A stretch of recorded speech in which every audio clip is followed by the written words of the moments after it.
Hello everyone, I'm Gaganveer Singh and this video is demonstration for my task 8.1D of SIT210 embedded system development, which was to establish I2C communication using Raspberry Pi.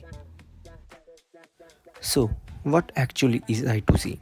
I2C, which stands for Inter-Integrated Circuit, is a standardized communication protocol designed to facilitate data transfer between integrated circuits on a shared bus. The I2C system is known for its simplicity, requiring only two bidirectional lines, the SDA or serial data line, which is responsible for transmitting the data, and the SCL, the serial clock line, which synchronizes the data transfer.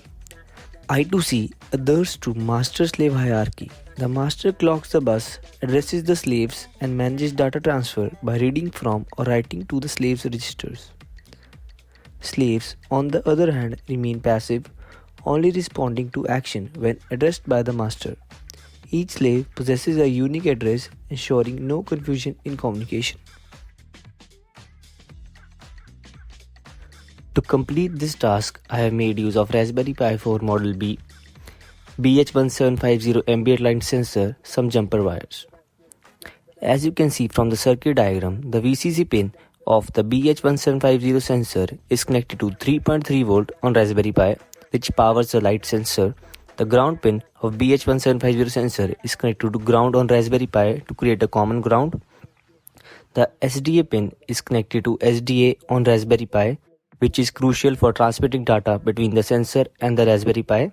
And the SCL is connected to SCL on the Raspberry Pi, which synchronizes data transmission with clock pulses. In this setup, the Raspberry Pi acts as the master, requesting light data, and the BH1750 sensor acts as a slave, providing the data. Now, coming to the code explanation, to understand its inner workings, I have imported SMBus, a crucial library for the system. The SMBus library provides the means to establish I2C communication with the Raspberry Pi. Next, a time library, which aids in time-related functions like delays and pauses. These constants, the BH1750 address is the I2C address of the sensor.